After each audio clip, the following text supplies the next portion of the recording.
Olá, tudo bem? O programa Pontuando hoje vai tratar de um assunto muito interessante. É um capítulo de um livro e ele começa assim: Que belo meio ambiente você tem. Esse livro fala das coisas que o ser humano é capaz de destruir ou das mancadas que nós, seres humanos, damos.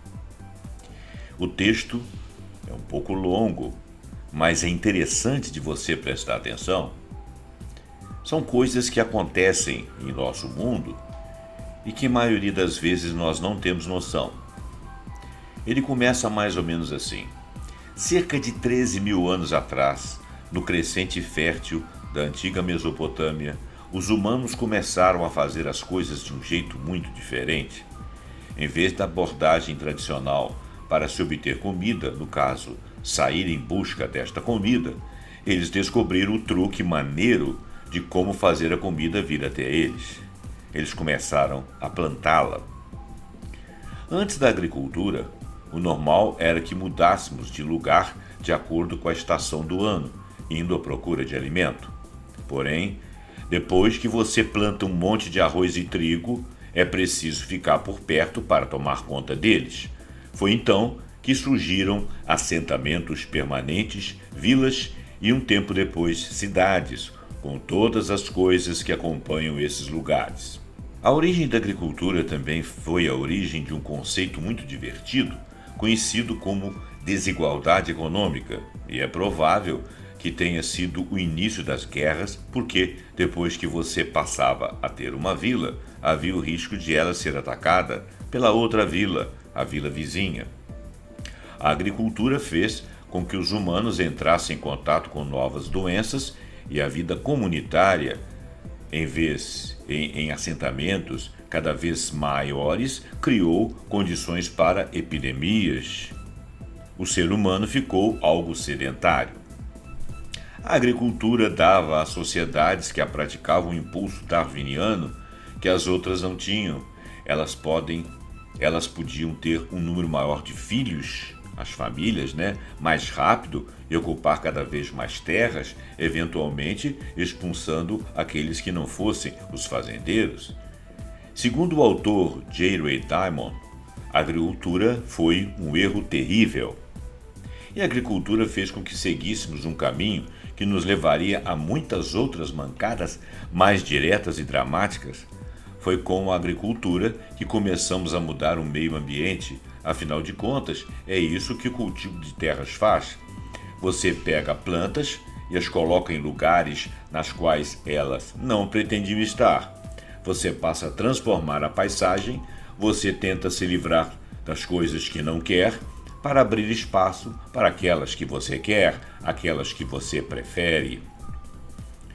Diferentemente das épocas anteriores, a agricultura alterou o panorama e deslocou espécies através dos continentes, enquanto as cidades, a indústria e a nossa tendência natural de jogar fora tudo o que não queremos modificaram solo, mar e ar.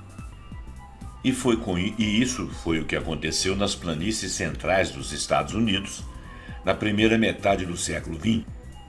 Basicamente, as partes com suprimento decente de água já tinham dono. O país se expandia para o oeste e as pessoas viviam sua versão do sonho americano. Se essa disposição para cultivar cada pedacinho de terra não parece, olhando agora, a melhor ideia do mundo, havia um monte de motivos para as pessoas acharem que daria certo. E havia até alguns argumentos científicos duvidosos, quase religiosos, como a teoria de que a chuva segue a colheita. De acordo com essa ideia, a única coisa que impedia a expansão do cultivo de alimentos nos Estados Unidos era a falta de determinação, ou, se você plantar, a chuva virá. Mas o aguaceiro não duraria para sempre. A Primeira Guerra Mundial começou e de repente todas aquelas fazendas pareceram uma ótima ideia. A produção de comida na Europa fora interrompida e os preços eram altíssimos. As chuvas apareciam sempre e todos achavam que sempre seria assim, mas depois da Primeira Guerra, os preços do trigo tiveram uma queda vertiginosa. Agora, se você plantava trigo, e não ganhava dinheiro suficiente, e a solução era óbvia: plante mais trigo. Os fazendeiros investiram em novos arados mecânicos, estragando ainda mais o solo. Mais trigo significava preços mais baixos e assim por diante.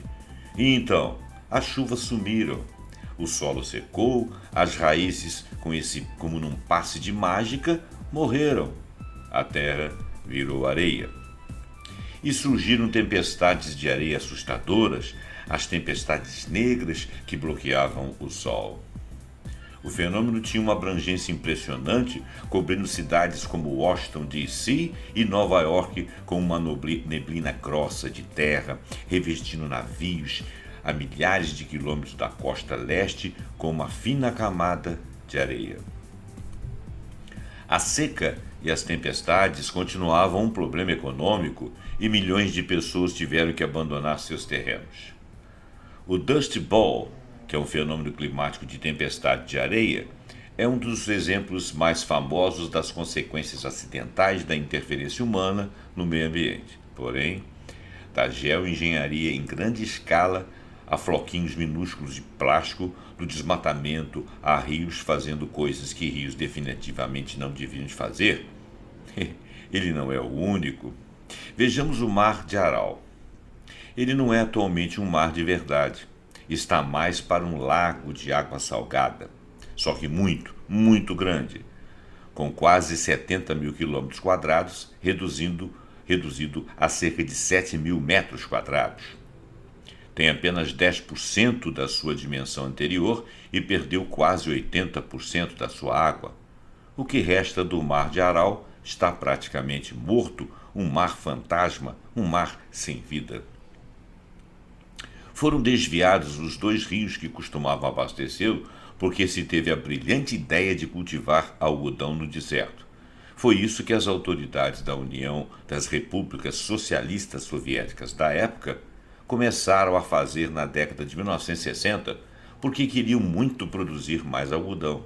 Então, investiram em um projeto enorme para redirecionar a água de Amudária, que é um rio que saía do Uzbequistão e desembocava no Mar de Aral, e o Sirdária, que alcançava o mar através do Cazaquistão, de forma que as planícies totalmente secas do Kizilkum pudessem ser convertidas em uma monocultura a que supriria as necessidades de algodão da União das Repúblicas Socialistas Soviéticas. Porém, enquanto essa ideia facilitou um pouco a vida da nascente indústria do algodão da Ásia Central, ela também devastou o Mar de Aral e os seus arredores.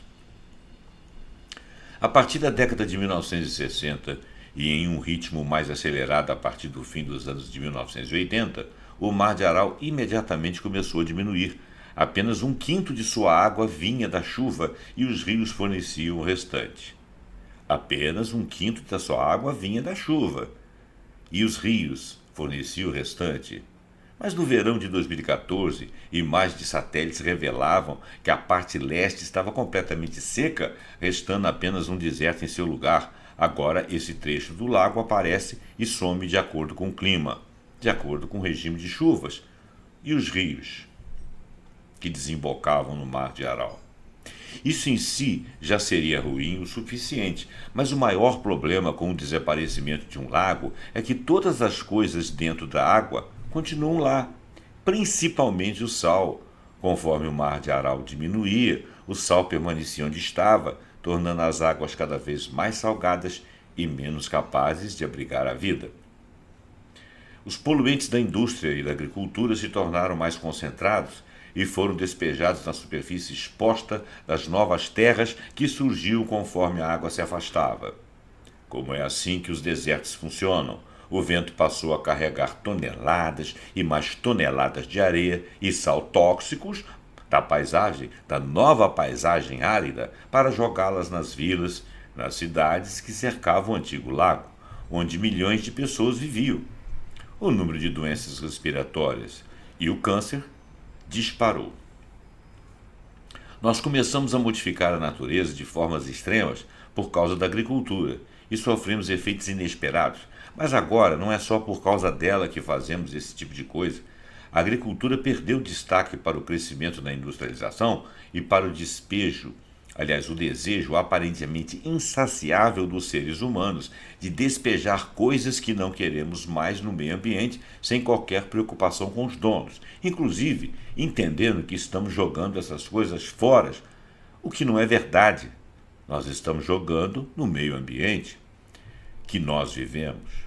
Um exemplo disso é o rio, Cuyahoga, que no fim de uma manhã quente de verão em 1969 pegou fogo. Ó, os rios fazem muitas coisas, transportam água de territórios altos para baixos, fornecem uma metáfora para a passagem do tempo, formam braços mortos para as crianças se lembrarem de suas aulas de geografia, mas pegar fogo não deveria aparecer nessa lista de jeito nenhum. Porém, foi o que aconteceu com o rio Cuyahoga. E o pior é que não foi a primeira vez, nem de perto. O Cuyahoga atravessa lentamente o norte industrial de Ohio, antes de dividir a cidade de Cleveland e desembocar no Lago Erie. Ele foi descrito por um dos prefeitos de Cleveland no século XIX como um esgoto aberto que atravessa o centro da cidade. E era tão poluído que pegou fogo 13 vezes nos 101 anos anteriores. E isso aconteceu em 1868, 1883, 1887, 1912, quando 5 homens morreram das explosões resultantes, depois em 1922, 1930 e etc. Porém, se em 1969 a sofrida população de Cleveland não se impressionava com os rios pegando fogo, o restante da nação americana pensava diferente. Na década de 1960, as estruturas da sociedade estavam sendo abaladas por uma série de novas ideias revolucionárias, como, por exemplo, ter menos guerras ou ser menos racista e, talvez, não foder o mundo inteiro. Então, quando a revista Time ficou sabendo da história do incêndio do Rio, algumas semanas depois, foi publicada uma matéria sobre o estado dos rios americanos, intitulada O Sistema de Esgoto dos Estados Unidos e o Preço do Seu Otimismo. Alguns políticos ficaram muito irritados pelo rio Cuyahoga ter sido escolhido como representante da sujeira das vias fluviais americanas, entre parênteses, chegando ao ponto de músicos escreverem canções sobre ele, fecha parênteses. Nós já estamos tomando as medidas necessárias para limpar tudo, e aí o incêndio aconteceu, entre aspas, reclamou um desses políticos. Afinal de contas, Cleveland não tinha o único rio inflamável do país na época. Não, vários outros rios também haviam pegado fogo. Publicado em 1962 por Rachel Carson, um livro sobre estes eventos começou a ganhar força. O Congresso teve que tomar medidas, aprovando em 1972 a Lei Águas Limpas. Aos poucos, a situação dos rios americanos melhorou. Existem no mundo outros sinais de despreparo humano. Você sabia que existe uma enorme zona morta no Golfo do México? É um trecho gigantesco de mar que foi arruinado pelos fertilizantes escoados das terras cultivadas no sul dos Estados Unidos, causando um aumento absurdo de algas que roubaram o oxigênio da água e mataram tudo ao derredor. Bom, um bom trabalho, né, pessoal?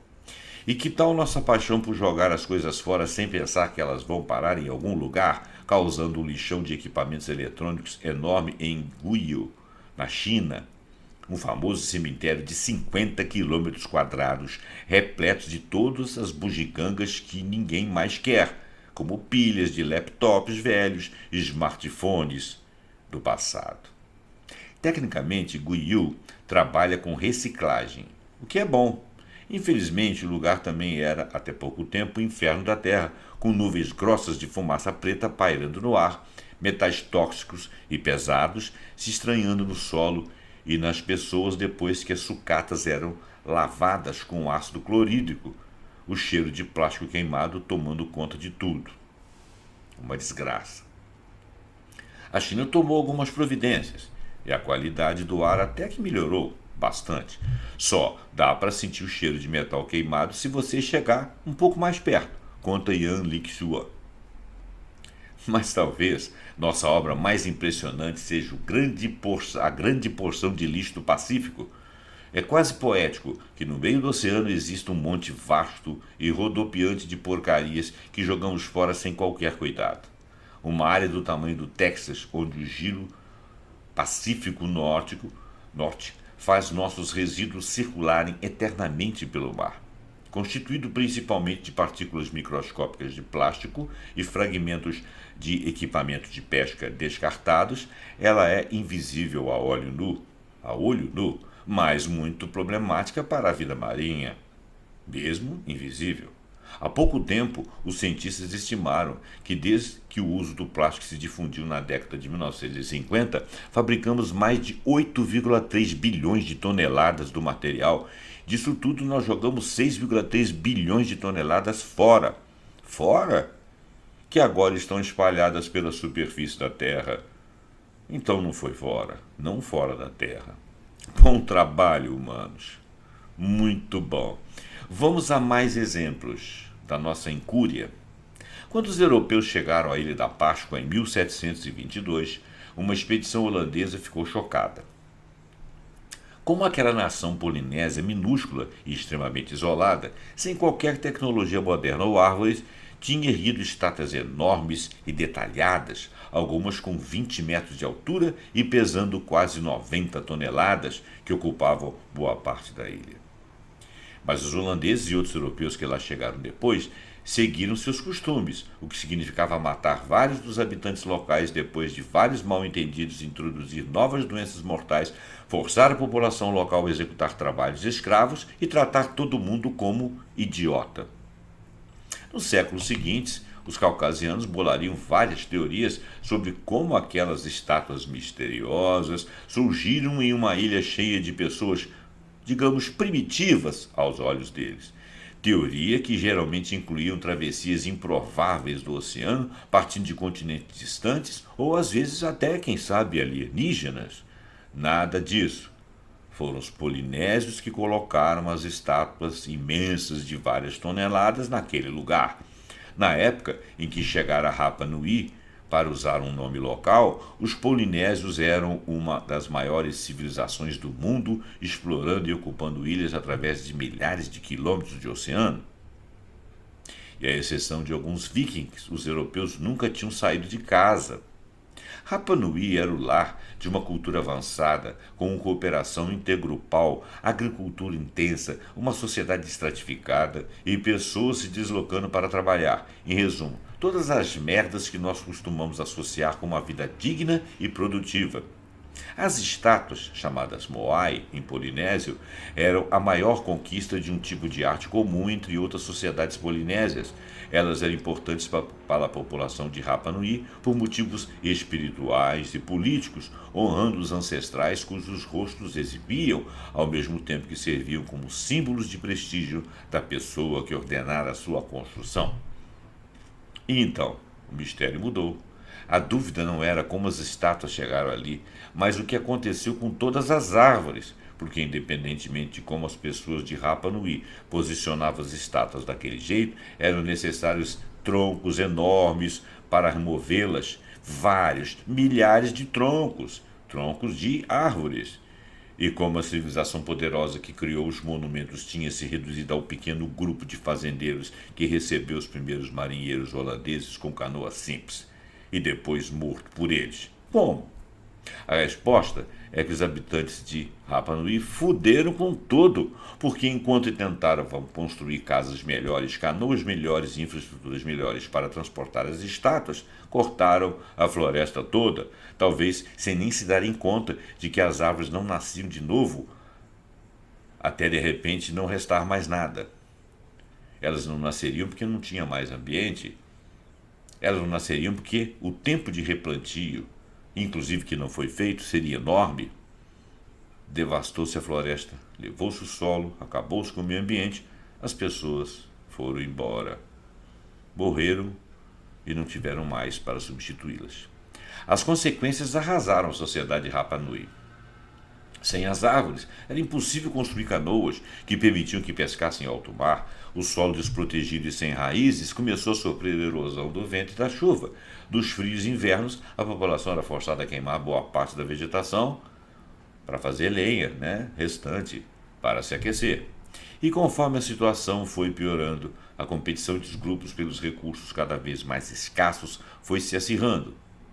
Isso parece ter levado a uma decisão que foi tanto trágica quanto estranhamente previsível, considerando como as pessoas costumam agir em situações desesperadas, em que estão ávidas por reconhecimento social, confiança ou apenas algum tipo de afirmação de que não cometeram um erro terrível. Elas pararam. Parece que os habitantes de Rapa Nui deram tudo de si para continuar construindo estátuas cada vez maiores. Por quê? Bem, é basicamente isso que os seres humanos fazem quando eles se deparam com um problema que parece não ter solução. As últimas estátuas entalhadas na ilha nem saíram da pedreira, enquanto as outras ficaram caídas no meio do caminho, jamais chegando ao seu destino conforme o projeto ia por água abaixo. Os polinésios não eram menos inteligentes que nós. Eles não eram primitivos nem desconheciam os problemas do ambiente ao seu redor. É incrível que uma sociedade se depare com um potencial desastre ambiental, mas ignore o problema e continue fazendo as mesmas coisas que causaram a situação. Bom, mas é isso que nós estamos fazendo exatamente neste momento em pleno século XXI, ou não? No livro Colapso, de J.